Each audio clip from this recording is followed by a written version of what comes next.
السلام عليكم ورحمة الله وبركاته. اللهم صل وسلم وبارك على سيدنا محمد وعلى آله وصحبه وسلم. أهلا بكم يا أصدقائي، عاملين إيه؟ يا رب تكونوا في أحسن حال. قصتنا النهاردة صاحبتنا مهندسة وبوابة عمارة في أسانسير.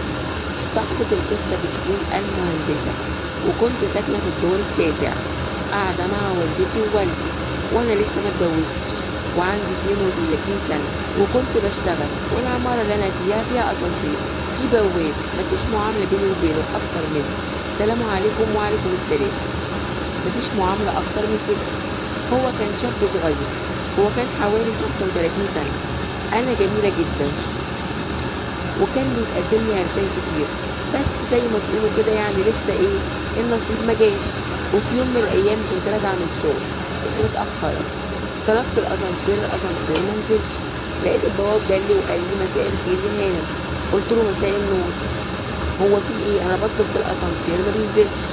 قال لي: للاسف الاسانسير عطلان. قلت له: ايه ده؟ انا هطلع التاسع دلوقتي ازاي؟ انا ما اقدرش اطلع التاسع كده، وكتير عليا قوي وانا جايه من الشغل دلوقتي ومرهقه وتعبانه.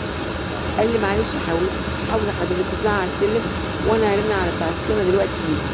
قالت له: لا، انا هقف معاك شويه نشوف كده، لو بتاع الصيانه جاي دلوقتي هستنى معاك، وتكون مثلا في حاجه بسيطه، يعني الموضوع لو دخل في نص ساعه انا ممكن استنى، انا فعلا مش قادره اطلع على رجلي بالسلم ده كله.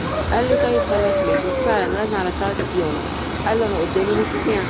قال لي: طيب حضرتك هتنتظري ولا هتطلعي، ولا اقول لك تعالي ممكن نبص كده، لو حضرتك ممكن يكون في حاجه بسيطه ممكن انا اشوفها. المهم ركبنا انا وهو الاسانسير، وقعد يشوف كده حاجات بالمفك والبنسه ومش عارفه ايه كده، يوصل سلك يعمل حاجه. المهم يدور كده يمين كده شمال، برضه الاسانسير ما طلعش، وراح طفي خالص، راح موصل الكهرباء. الاسانسير طلع حوالي دورين ووقف، واقف في النص، مش في دور يعني، لا فوق ولا تحت. وانا وهو مع بعض جوه الاسانسير، لقيته بيرن على ايه، على الفني اللي هيجي يصلح الاسانسير. ما ردش عليه، فضل يرن عليه لحد ما رد. قال له: ايه؟ قال له: انا قدامي شويه وجاي. قال له: انا عايز اعرفك ان انا والمهندسه جوه الاسانسير، والاسانسير وقف بينا، يا ريت تيجي بسرعه عشان احنا الاثنين محبوسين في الاسانسير. المهم المهندسه بتقول: انا قعدت اتكلم انا وهو يحكي لي عن حياته، وانا كمان حكيت له عن حياتي، وقعدنا نتكلم مع بعض. لقيته بيقول لي: تصدقي يا ست هاني، انا اول مره اتعامل معاكي واتكلم معاكي، وانا ما كنتش افتكرك كده بصراحه.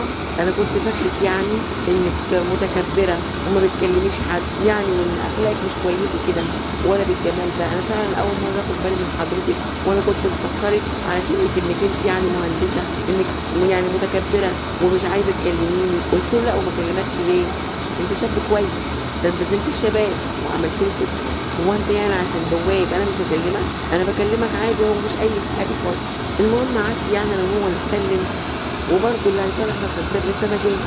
وانا خلاص انا وهو يعني مش قادره اقول لكم من كتر الكلام معاه، واحنا مع بعض يعني، ومش اي حد معانا، وزي ما بيقولوا ان يعني سالتنا الشيطان، ولا حد معانا ولا سامعين صوت.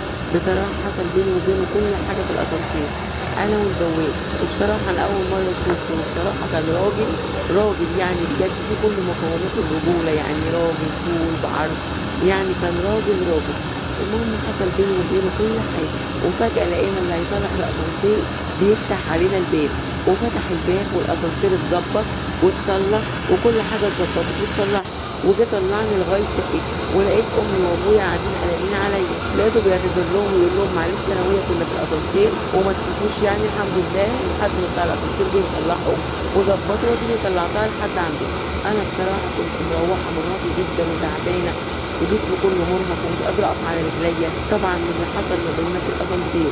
انا عمري اللي حصل لي ده ما كنت اتخيله، ان انا ابقى مهندسه وفي الاخر اعمل كده مع البواب في الاسانسير. انا مش عارفه اعمل ايه، اللي انا وصلت نفسي بيه ده انا مش عارفه. يا ريت حد يقول لي دلوقتي اتصرف ازاي ولا اعمل ايه. ودي كانت قصتنا النهارده، قصه المهندسه والبواب في الاسانسير. ما تنسونيش باللايك والاشتراك وتفعيل زر الجرس علشان يوصل لكم مني كل جديد من قصص وحكايات حقيقية وحصرية. وما تنسوش لو حد يقول لها تعمل ايه في التعليقات، يا ريت يقول لها، او اي كلمة لتوعية البنات والشباب. والسلام عليكم ورحمة الله.